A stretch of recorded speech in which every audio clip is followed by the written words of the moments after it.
everyone, welcome to another episode of Lions Den Sport podcast. Today, got on the main man, Alfie Winter. Alfie, come down from London, right? Yeah. Thank you for coming down, brother. Appreciate you coming down, man. No worries. Thanks for having me. How's things? Yeah, all good. All good. Training hard, mate. Are you training hard? As usual. You're looking slim, looking lean already, mate. Thank you, mate. It could be slimmer, but we're doing all right. Yeah? Yeah. What are you walking around at the moment, can you say?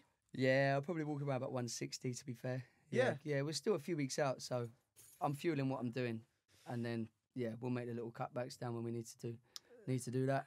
Hey, how is it that you make the cuts? Because there's so many new ways of making weight in there that people have introduced, and that the one that's quite popular is the water intake of water, like increase your water and reduce your water towards the fight. Is that the one that you sort of do? Yeah, water loading. Yeah, water loading, it's that's what probably they call it, the safest way to make weight. You see a lot of people do it wrong. But yeah, I'm lucky to have very good nutritionists that track nutrition. Just they look after everything I'm eating and drinking, and they keep me tip top. They keep me in good nick. Yeah. So who's in your team at the moment? You got track nutrition. Who else? I've got track nutrition.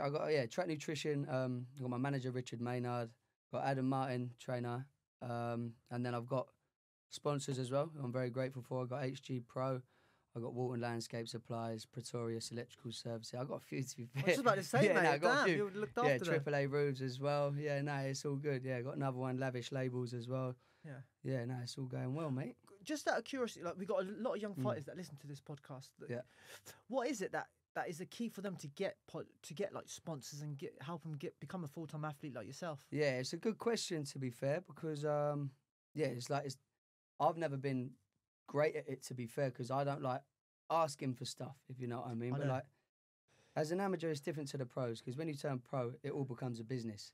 Yeah. So you've got to start thinking like business-minded. So yeah, you got to sort of, I don't know, like, it's not like you're asking because you actually got a bit of value when you're a pro. You've got great exposure. Like, it's a good opportunity for a business to reach more people. Is obviously jumping on the fight kit. Social media is massive these days. Yeah.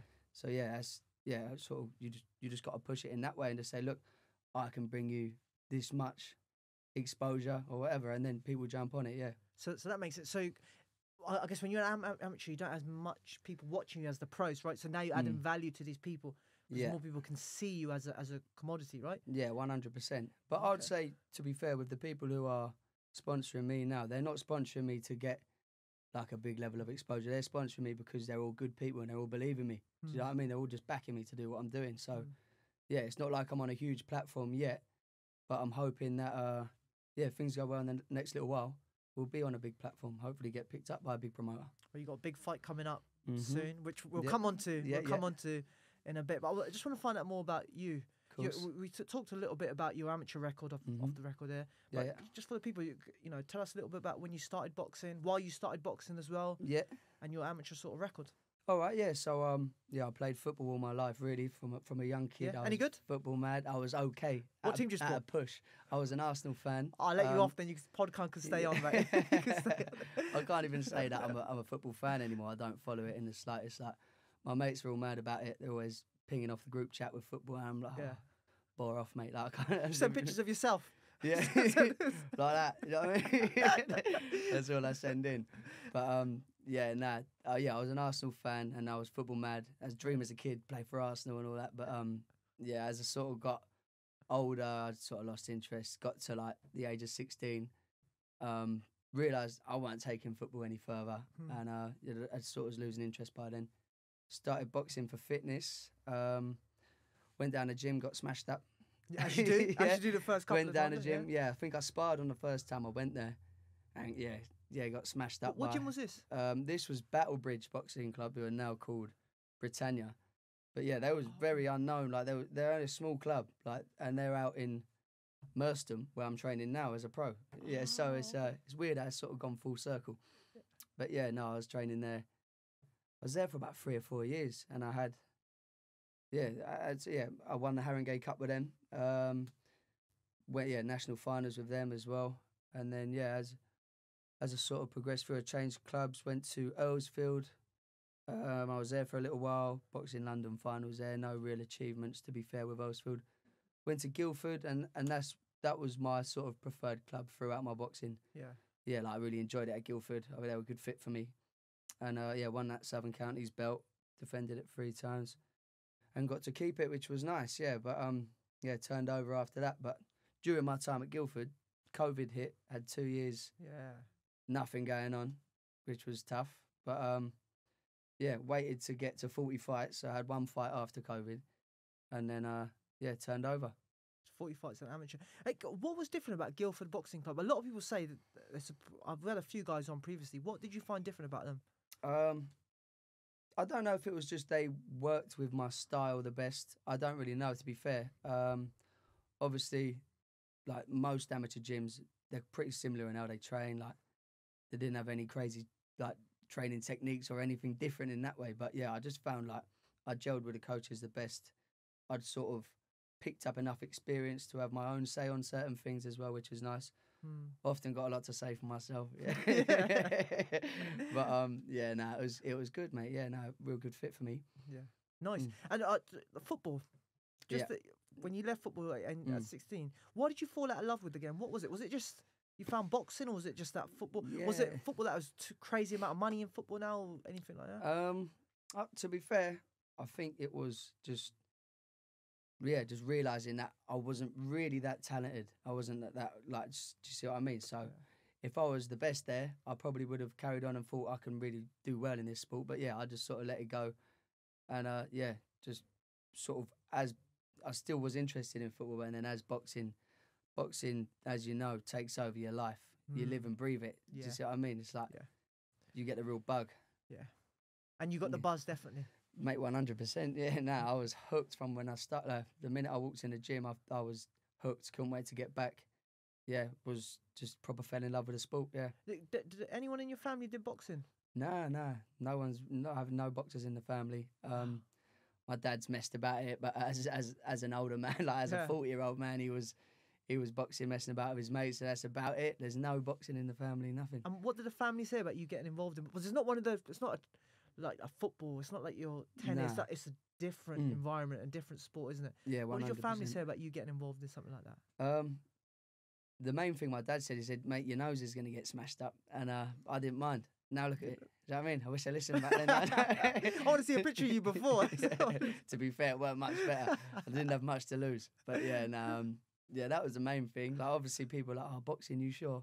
It's a tough sport. But yeah, no, just wanted to get stuck in, mate. Yeah, I knew I'd be all right at it.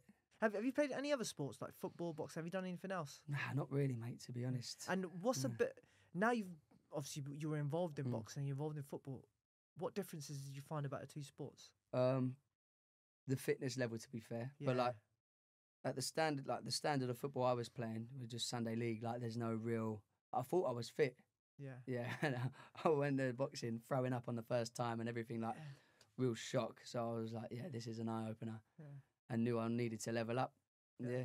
When did you first feel in boxing that, do you know what, I've got a real talent for this? Do you remember that? Because we have that feeling, like, do you know what, I can actually do good at this sport. I've had that feeling. Did you ever have that feeling as well? Yeah. So sort of like, it doesn't hit you very suddenly, but it's like, you like with boxing, you're always looking at the next thing. Yeah. Do you see what I mean? So you're always like, oh, it'd be good to have my first spar, see how I get on. And then you have your first spar, you do okay. And then like, oh, it'd be good to maybe like go to another gym and spar. And then you sort of just like steps to the ladder. So you're like, it'd be good to have my first fight. And then you have your fight, you do all right at the fight, and then it sort of just keeps going. And I'm still looking now to the next thing, always. And then when I do that next thing, I'll look to the thing after that. Yeah, it's never ending. Yeah, mate. Do you remember the first time you went into a different gym? And how intimidating it can be. Yeah. Where you get where you're at someone else's club. I went to Repton.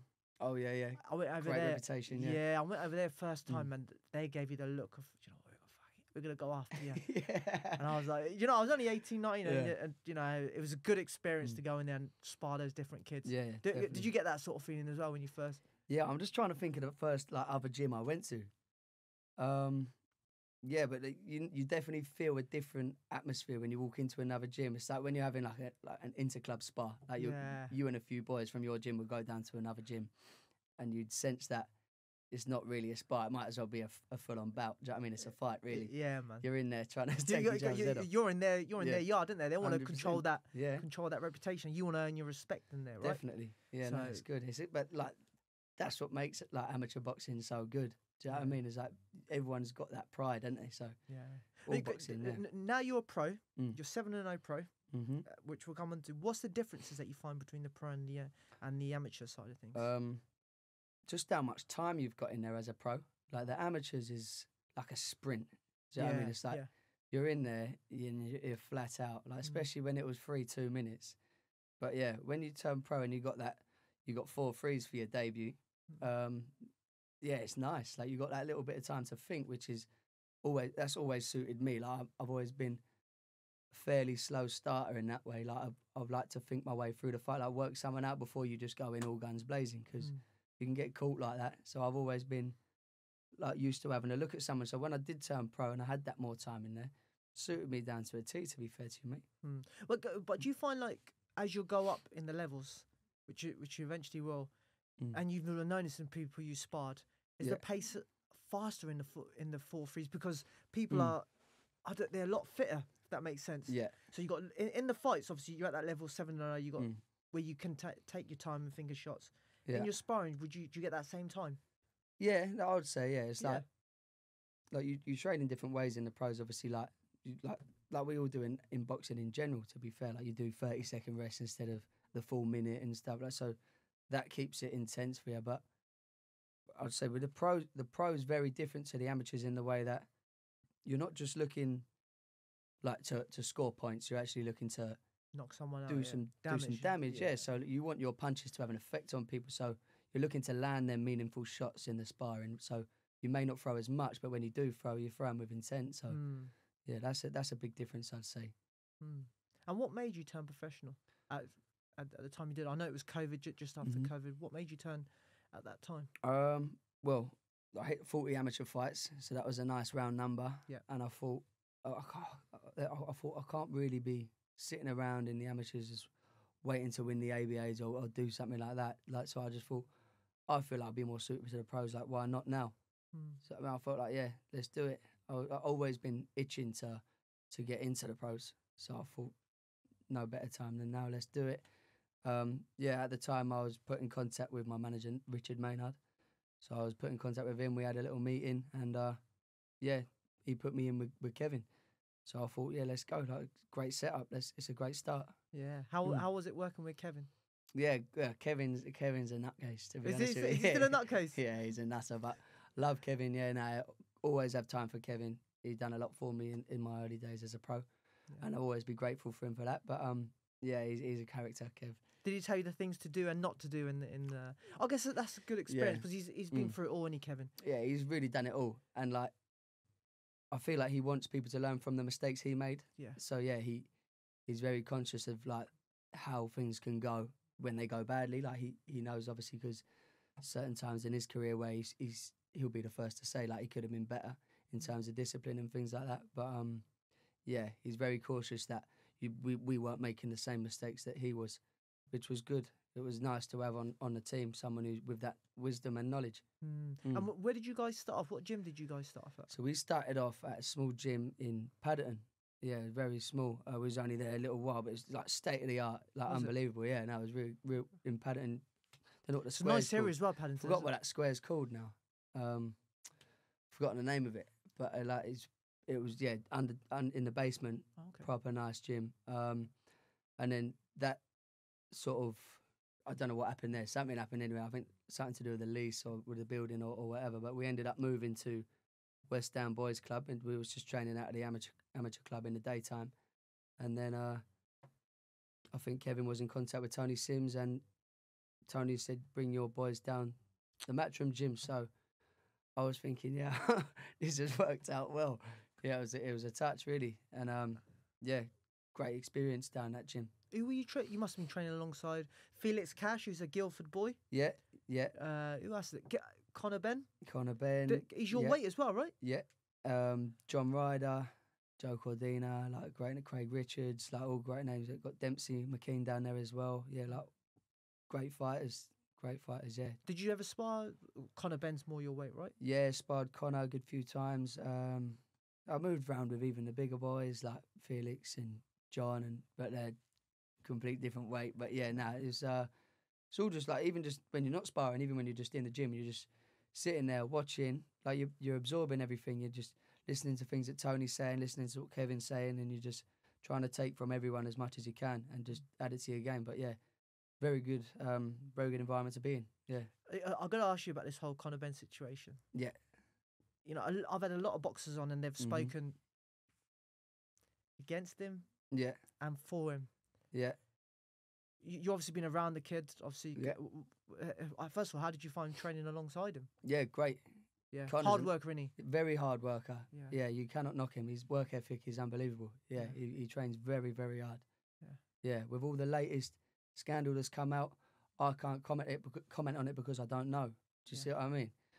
But knowing him in the gym, I would say there's no way he's done anything like that. There's no way he's done anything like that at all. But I only know him in the gym. But yeah, knowing him from what I've seen of him in there, I'd say absolutely not. One of the hardest workers in the gym? Yeah, if not the hardest worker. Like, he's a real grafter, yeah. Yeah, definitely. Like, he was always winning the triangle run. Like, he does put it in, yeah. Nice, man. And then what do you reckon of this Eubank Conor Benn fight happening again pretty soon? What do you reckon? Do you reckon it should happen, or do you reckon Conor Benn should get his... I think he's banned by the government boards or something at the moment, so they can go box in Saudi Arabia. Yeah, like... It's such a grey area of all these different investigations going on and everything. Like, are we ever going to get to the bottom of anything? Like, what's going on? Do you know what I mean? Like, I think, look, start all the testing again. Let them boys have a proper fight, because that's a great fight that we all want to see. Yeah. Do you see what I mean? Do you reckon Eubank needs to avenge his loss against Smith, though? Yeah. Just for yourself. But do you know what it is? When you lost and then you want to go back and revenge that, right? And he was so close to it, and then Smith pulled out with an injury. Yeah. Do you reckon he should avenge that first? Because that fight will always be there. But it's about Eubank's will as well, isn't it? If he wants to come back and fight. Yeah, true. So whether he believes he can beat Smith as well, like whether he wants that fight, I don't know what Eubank's been in some very tough fights now. Yeah, man. So at that point of his career, he's had some very tough fights. Yeah. It was a heavy loss to Smith, but yeah, being a fighter myself, I'd want to come back and get that avenged 100%. Yeah, man. Talking about you. Yeah. 7-0 pro now. Yeah. Yeah, so we're saying about your pro debut, 7-0 now. As I was saying, we were there for your pro debut over in Brentwood. One of the most skilled fighters on that card. You had a great fight in the main event between Jamie Robinson and Billy Ellington, I think. That was it. Yeah, for the English title. Yeah. But skill-wise, composure-wise, I thought personally you were the most skilled person there. I guess that's down to the work that you're putting in the gym, definitely, isn't it? 100%. That's where the fights are won, is in the gym, yeah. So no, I appreciate that. Thank you, mate. Yeah. How was it boxing? And you've done a few shows on the TM14 promotions. How's it boxing with those guys? Yeah, no, it's good. It's good, mate. Obviously, I haven't got much to compare it to because it's been mainly TM14. Boxed on a Dean White show. Boxed on one of those Fight Zone cards as well. What's the Fight Zone cards? It's that fight. Who was it in the? I can't remember who done it. But you know that app. You can watch it all on that Fight Zone. Yeah, yes. It was at Tower Bridge at the Tower Hotel. That was about 3 weeks after my debut. We had the debut.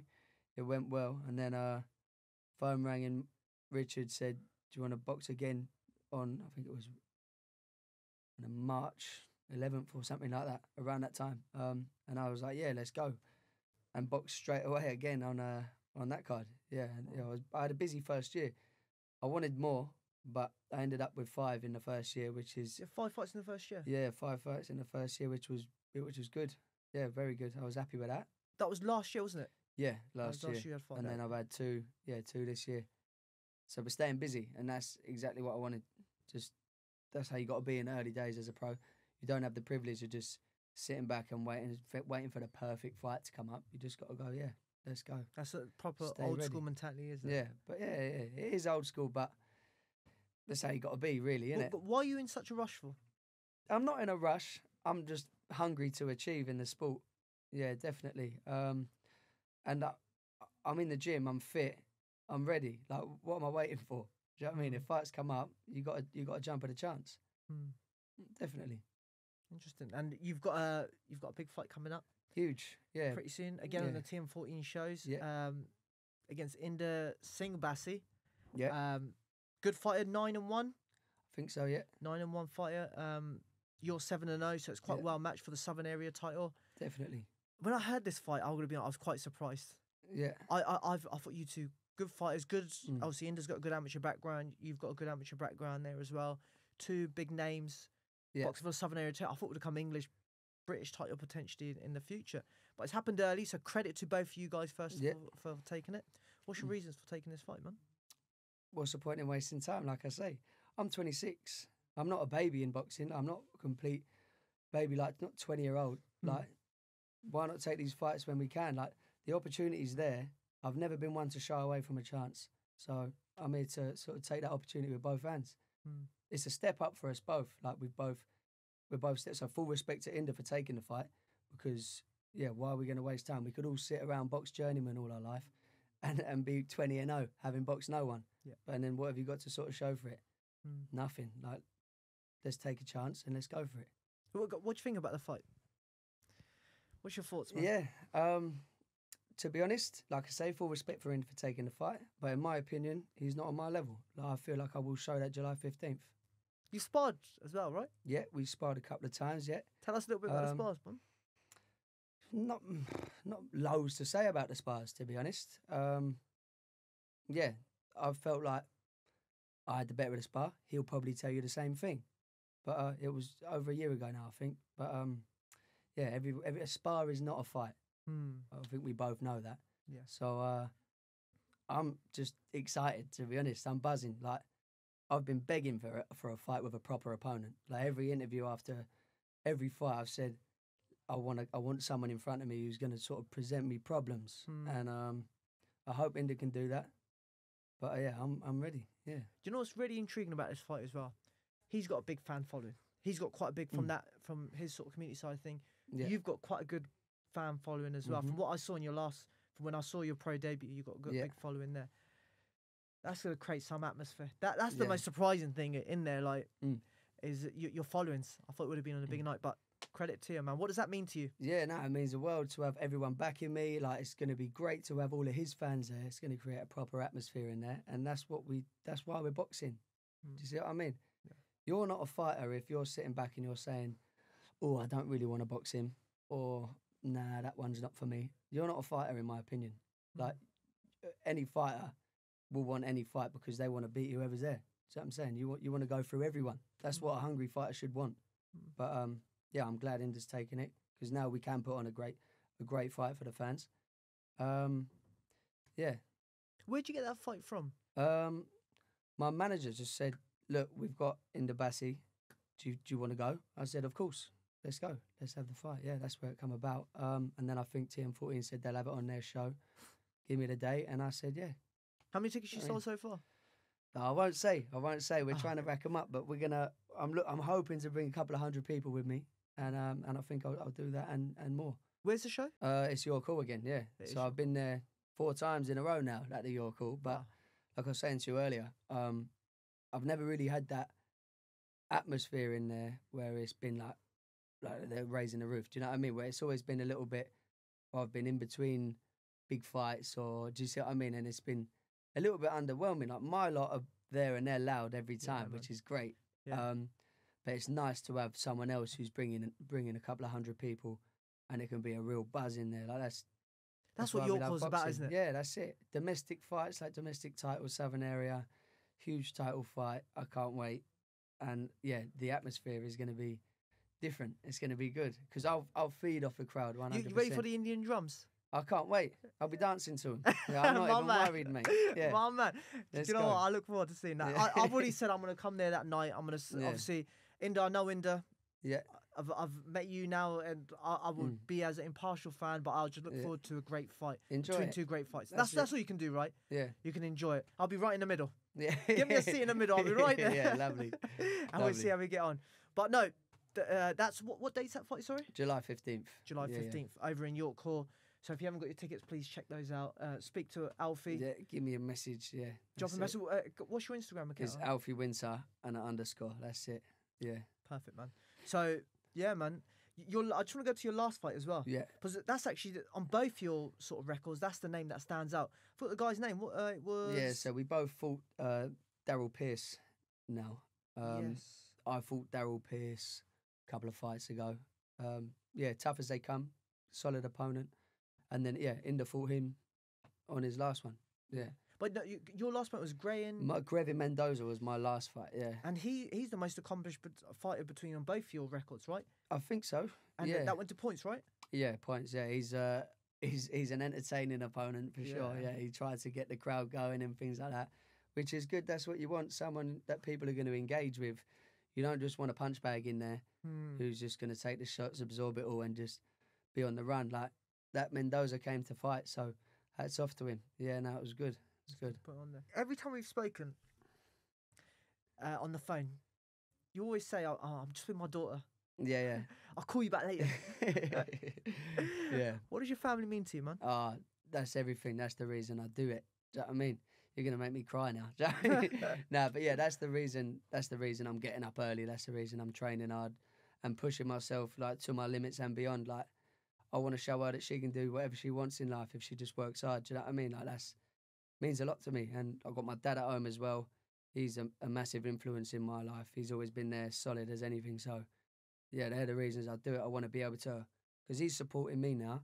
I want to be able to give back to him one day. Do you know what I mean? And just show him like I'm grateful for everything. Do you know what I mean? He's supporting me like you wouldn't believe, mate. Yeah. How's he supporting you? So, mate, I'm living at his house. Like he's cooking my meals. Do you know what I mean? He's doing a lot, mate. Yeah, he's cooking my meals. When I'm out PTing in the gym, he's bringing me cups of tea. Like all my clients, I tell you, I want another cup of tea. Yeah, it's non-stop. And like I'm not having to pay rent or anything like that. I haven't got to worry about that financial stress. Do you know what I mean? Because those little things like that, as a fighter, when you're worrying about training, ticket sales, and what fight's next and how you're going to approach it, you don't want to be stressing. And this is thanks to the sponsors as well. You don't want to be stressing like, I need to go to work today. Like I can't train, or you don't want to be, I need to make the rent. Do you know what I'm saying? Yeah. You don't need that because that's weight on your shoulders, and I'm really lucky to have that because not everyone has got that opportunity. So I've got the opportunity to just live boxing, breathe it. So I'm thankful for that. You know what? You made me hit the ground there as well, because when I was boxing, my mum was doing my food. Yeah. My dad was like making sure I go on my runs and making sure I was doing my training. All that helps. Yeah, even massive. Those little things, as you said, they all help you be a better person, but a better fighter as well, right? And then you've got your daughter that it really sounds like you really aspire to make her proud, right? Oh, mate, 100%, yeah, definitely. Like, I'm always sort of just like, sometimes she wants to be in the gym with me. Like, she's asking me, can I go running with you, Dad? How old is she? She's 3. 3. Oh. Yeah. She calls it bum bum boxing. She's getting older now. She's learning that it's boxing. Yeah, she's calling it bum bum. Would you want her to box? Never in my life. Never. If she turns around to you one day and says, "Dad, I want to give this boxing a go," I've seen you. My heart will drop a little bit. I don't want her to box herself because boxing, as you know, it's not a nice sport at the best of times. Like it's there's obviously the sport itself, which is a violent sport, to be honest, and you can get hurt in there. But also, especially turning pro, like all of the business side of things, that's a cruel world as well. Yeah. So I'd much rather do something different. But she can do what she wants to do. How about the amateurs? Yeah, she could have a go at the amateurs. Yeah, I'll just even that. You don't ever see your daughter. A loved one in the ring. Yeah, I know. I'm only saying because I've got that. I told you, right? I've got a young girl now. If she ever says to me, "Dad, I want to try boxing," like I don't know how I feel. It's a little bit like the last thing you want, isn't it? Yeah. Like you don't want your family in there. Like my dad used to shit himself, mate. Excuse my language. He used to be worried as anything, mate. Like but obviously now, however many fights down the line, he's sweet. It's just what we do, innit? But, man. Yeah, he used to get well worried, like any parent would. 100%. Yeah. Go on, Alfie. What were we talking about? We was talking about the mental challenges of boxing. Like it's not just a physical sport, as you know. Like there's so much outside of boxing, like the little sacrifices you have to make, time with family, time with friends that you don't get to spend. Like you miss birthdays, you miss events, like all these things. I know they don't sound like much, but boxing's a lonely sport. Yeah, do you know what I mean? You can't be out on massive socials having a piss up or anything like that. You can't be doing all of those things. So there's loads of sacrifices you've got to make. Obviously, my biggest one is time with my daughter. Like, yeah, man. You don't get them years back. So yeah, these are the key years, isn't it? Until everyone says up to 4, then they start talking and start walking. Like, everyone says that those first 4 years are precious, right? Very, very precious. Like my little one, Mila, her name is. She's coming alive now. Like her personality is massive. Like she's got a huge personality, and I'd want to spend all day, every day with her if I could. I know no one can get to do it. Everyone's got to work and everyone's got to do something, but it's like, you got to.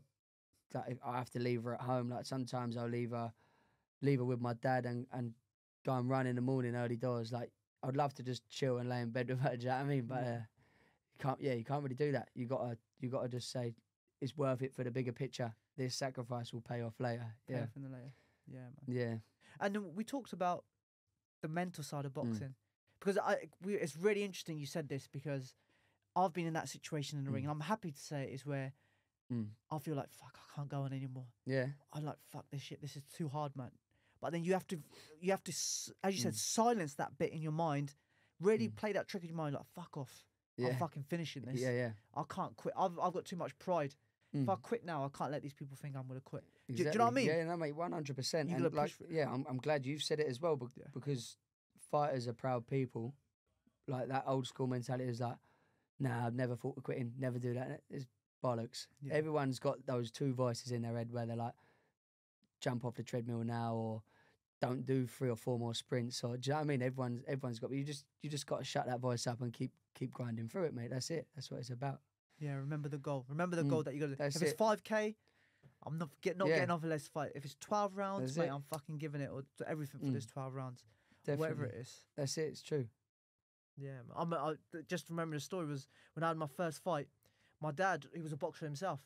He cried after my first fight, just seeing me in there. Really, yeah. so it shows you that's quite emotional, mate. Massive, yeah. Like he's probably feeling of relief after. To be honest, that's knowing that you've got out of there, you ain't been hurt, and you're all right. Yeah, when your loved ones, when you're in there yourself, you're like, yeah, no problem, I can get on with it. When your loved ones in there, it's difficult, isn't it? Oh, mate, it's different. Yeah, it's different. Different type of feeling. Where does that fight come from you from inside? Where do you have that fight? Obviously, it's not. As you said, your dad wasn't a fighter. Anyone in there? Where does this? I know you said about family, but there must be something else in it for yourself. Yeah, I don't know what it is.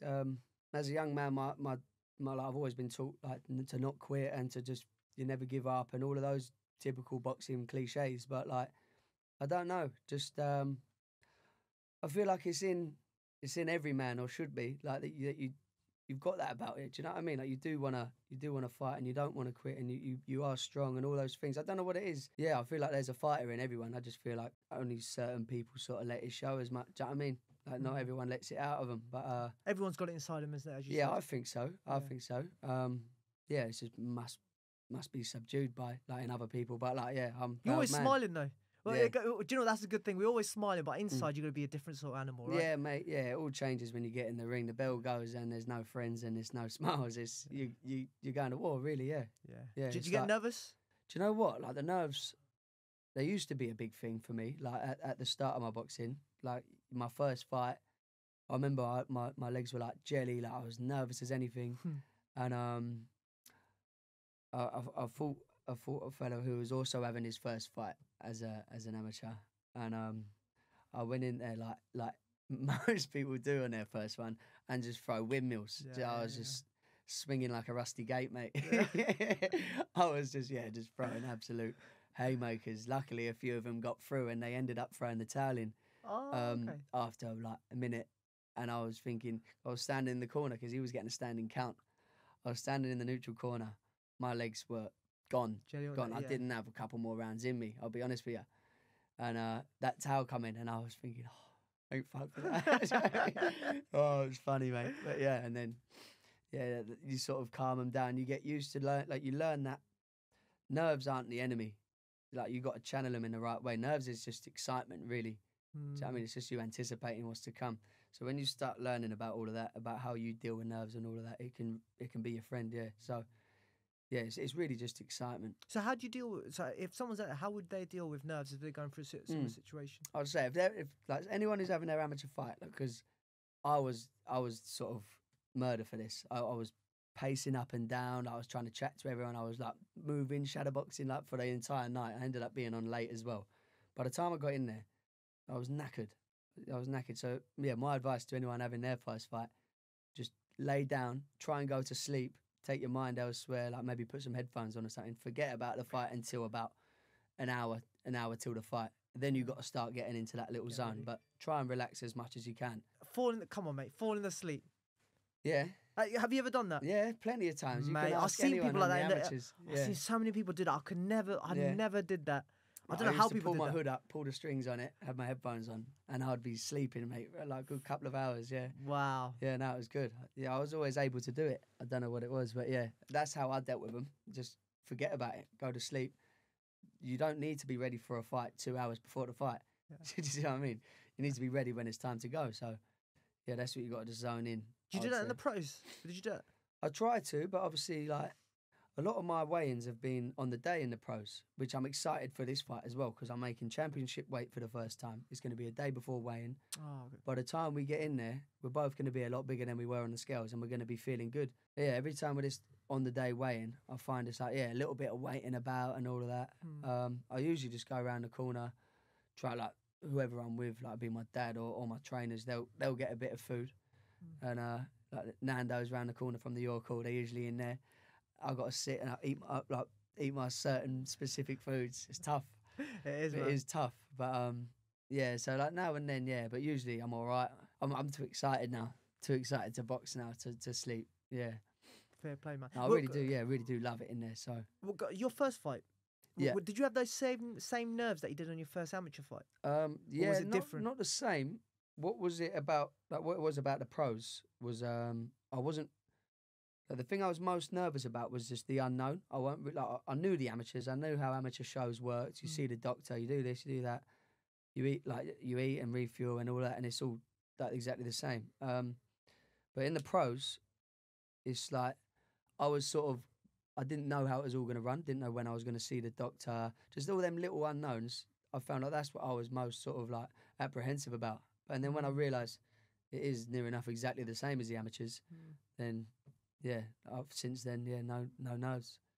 It's been all right. And you mentioned previously, and I was going to touch on it earlier, was about the business side of boxing. Yeah. The sport of it is beauty, but it's brutality, right? That's boxing. Yeah. But the business side of it is quite a dirty political game. Hey, have you seen that in your early career already? Nah, to be fair, I haven't experienced anything like that firsthand that I know of. But nothing like that. Good. I've been lucky, but yeah, I reckon if you haven't got good people around you steering you in the right direction, I'm lucky to have good management, great people around me giving me good advice. So I'm lucky to have that. If you haven't got that, I'd say you could maybe take the wrong turn and get done over for money or fighting for no money at all. Like, do you know what I mean? It's another thing we should probably talk about as well. Is the ticket sales, like how much of a demand that is like. You, as an amateur fighter, you should be getting used to trying to get people to your fights and growing your social media, because when you turn pro, those things make a massive difference in terms of sponsors, ticket sales. Like your social media following's huge. Like if you've got a big following, half the work's done. You see people. That's why all this YouTube boxing and things like that is going well, because it's not because they're great boxers, it's because they've got huge following. Do you see what I mean? So yeah, it's like. That's really interesting. That's what it's about, yeah, really. No, that's really interesting. So you're suggesting build up your following as an amateur, get people to encourage you to come to your fights, and that way you've got a good solid base for when you turn pro. Definitely. If you've got 20,000 followers by the time you're turning pro, with like let's say it's a local following as well, all people in the area that know you, you're going to sell a ridiculous amount of tickets, and promoters will love you, and because that's what it's about, is bums on seats really. At the end of the day. It don't matter if you can't box to save your life. Like if you're selling tickets, you'll do all right. And that's I wish the sport wasn't like that. Yeah. Because I agree with like the best fight the best, and that's boxing. But it's not always the case now. That's why we're missing out on so many fights. You see in the heavyweight division. Yeah. All that rubbish that's going on over there. It's frustrating. It's so frustrating, and they're waiting all for that Saudi money. They all want it. Yeah, they all want it. You can't blame them, can you? Nah, you can't blame them if they got that carrot there, but then they should be just say, right, we'll have the fight now. Yeah. Let's do it now and let's get it over and done with. But boxing doesn't work that way. Unfortunately not. No. You mentioned YouTube boxing, so I have to bring it up. Yeah. Do you watch it? I don't watch it. No. Nah. No. I think I watched the Tommy Fury fight with Jake Paul. Jake Paul, yeah. I did watch that one. But that's been it. I haven't watched any of the YouTube shit, to be honest with you. Like, you can't knock them. They're all training hard. Yeah. They're all making great money, and they're having it off, to be fair. You must have a few of them in your gym, right? Do you have any? Who is it in my gym? No, to be fair, I ain't really got anyone that I train with who's doing it, to be fair. But that YouTube boxing, there's some money to be made there, isn't there? Yeah. I might have to start a YouTube channel. Come on this one, mate. We can do it. We can do a weekly show, mate. Yeah, me and you'll fight. Do you know what I mean? Well, mate, a bit big for me, Alfie. Come on, mate. Lose, you got to get down to 64. That's it. Yeah, man. So it's as you said, big money to make, big opportunities to do it, man. Yeah, no, definitely. But no, I can't complain. Like they're bringing money into the sport. Hopefully, eyes on the sport as well. Yeah, right? 100%. They're bringing a lot of different fans into the sport. Don't know if I want them to just keep their fans over there. Yeah, strange lot, them YouTube lot. Some of them are really. Some of them, I see some of it, and I'm like, what is going on, man? Yeah, nah, definitely. I don't know if I'd rather those fans stay over there, but mate, the more money in the sport and the more eyes on the sport, the better. Really, yeah. Tell people where they can get hold of you, man. Where they can follow you and. Yeah, so follow all my socials at Alfie Winter _. That's what I am on TikTok, because you've got to do that these days. Are you on TikTok? Yeah, mate. I don't try. What do you create on TikTok? Boxing reel, like not reels, but obviously little short boxing edits and stuff like that. Yeah, just nothing, not enough, to be honest. I should be busier on there. Yeah, like can't stress how busy you got to be on there. Like I just maybe do the odd fight highlight. Chuck a couple of my daughter on there as well. Nice. But that's about it, mate. But yeah, Alfie Winter _ on Instagram, Twitter, TikTok. Yeah, all of that. Wicked, man. And what's the future for you, bro? After you get over this fight? The goals are just to keep continuing to climb the ladder, like Southern area, English, British, the proper way. Do you know what I mean? That's the dream, to do things right and get to the top of the sport. That's what we're all looking for. I don't feel like you should be in boxing if you go, I'll just settle on the Southern area, or I'll just settle on the English. It's about pushing on and pushing beyond what anyone thinks you can achieve, really. Even yourself, at times you doubt yourself, but you got to just keep pushing for it, 100%. Welterweight, right? Yeah, mate. So the best welterweight in the country at the moment is McKinson? Yeah, I think he's ranked number 1, yeah. He's ranked number 1. Pompey Boys? He's from here? Yeah, he's from around here, yeah. What do you think of him? Great fighter. Yeah, great fighter. Very awkward, isn't he? Yeah, very awkward. Yeah, tricky. But he's more than awkward, though. I'm saying he's got a great skill set. Like, he's a good fighter. Yeah, he was at our amateur club. Was he? Boxing for years, he was good. Yeah. Him and his brother. Do you know Lucas Ballingle? No. Oh, yeah, no, I do actually. That rings a bell, yeah. English champion. Yeah. No, definitely. I can see his face now, yeah. He's a good fighter as well. But yeah, definitely, you've got some good boys. Who's a British champion? Over with Frank Warren at welterweight. Frank. Is it Usman? Usman. That's Usman. It. Yeah, that's it. Who did he just fight? He just fought someone recent, didn't he? What was his name? Congo.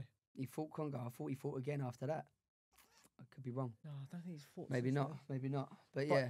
But again, they're the sort of guys. It's a great weight, but like when you say welterweight, people go, "Oh, tough division." Name an easy division. Do you know what I mean? Every division's stacked. Every division's got great fighters in. There's no easy division. There's no easy fights. So yeah, just gotta keep climbing the rankings. Do you reckon the boxers? Because a lot of people say boxers in the 80s was the best. Boxing in the 90s was the best.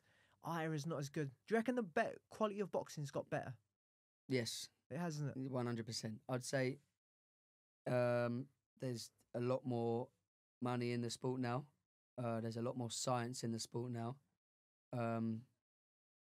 So like where these old school training techniques and stuff, like there's still techniques that work, old school ones that work. They do work. You can't argue with it. They work very well, and that's why they're still about. But there's a lot more research into what's best for you, what's best for your body, what to eat, how to make weight, how to refuel, and all of that. What I liked about boxing in those eras was there wasn't loads of money in the sport, and that kept fighters more active. These days, you can go and fight for millions of pounds, and go and sit on that for a bit and just relax. But like boxers back in the day, a lot of them were still working. Do you know what I mean? They were having fights weekly. Do you see what I mean? So they were busy back in the day. Yeah. That was nice about that era. Yeah, you mentioned something earlier. It's just come to my mind Go on. about having that support from your family and stuff. The only reason it comes because it's very easy to fall down that journeyman route, isn't it, in boxing? Yeah, very easy. It's like if you're not selling the right amount of tickets, if you haven't got that support and you still need to earn money, you can just get a journeyman. You can earn your 2-3 grand to fight whatever. Yeah, and build a few fan following through, or earn a living that way. You can earn good money doing that. Like you can go and work 5 days a week and box every weekend. As long as you're not getting knocked out, then you can box every week and just nick a couple of grand here. Like imagine that. Like you're working 5 days, you got a full time salary, and then you can nick a couple of grand on the weekend. Interest free potentially. Yeah, all cash. Lovely, yeah. No, mate. It's like I'm sure it's tempting for some people. Yeah. I've never been tempted by that. I always looked at journeyman and gone, "You lot are mad. I don't know how you're doing it." Yeah. To be honest, I've always been a bit shocked. Like, don't know how people do it. Some people I've talked to, they've gone through a lot in their life, and they said, "You know what? This gives me an avenue just to do something different." We had, do you know Robin Deacon? Have you heard of Robin Deacon? I've heard of him. Robin Deacon was named the worst boxer in Britain. Yeah, no, I saw your post the other day. Now that's where I know the name. Yeah. So we did that. We did. He said he won 2 fights, then he went on a loss of 51 losses. Okay. And he won his last one. Yeah. And then he retired. But now he's looking to come back and he wants to get on the YouTuber scene. Yeah. Mad guy. He was absolute bonkers off his nuts, mate. Absolute off his nuts. Yeah. But he was telling about the traumas that he went through in life, and that's why he obviously followed that journeyman sort of route. Yeah. So it's there's a story behind it. Yeah, some people have to do it. Yeah, like I say, I'm in a good position. I'm lucky. I don't have to do that. Yeah, some people do it for their mental health as well. Yeah. Boxing is that buzz that they get. Release. Yeah, it's a massive release. Yeah, I'd go mad if I didn't box. Would you really? Yeah, mate. I'm one of those people who can't really sit still, so I'd be climbing the walls. Are you not ADHD and all that stuff, were you? I've been told I've got it, but not by a professional, but just by people that know me. But no, I find it hard to sit still, so I would be, I'd probably drive myself nuts if I didn't have something like boxing, like that proper release to fill your days. Do you know what I mean? Yeah, man. Fair play. Something like that. But it's at that level, with a British level, I think you can easily go for a British title something. Fair play to you and Inder. Great fight. 15th of July over in York Hall. Yeah. Again, contact Alfie for tickets, please, guys. And Alfie, best of luck, brother. Thank you very much. Cheers. Thanks for having me. My pleasure, man. Thank you, guys. Thanks for listening. Look forward to the next one. Cheers.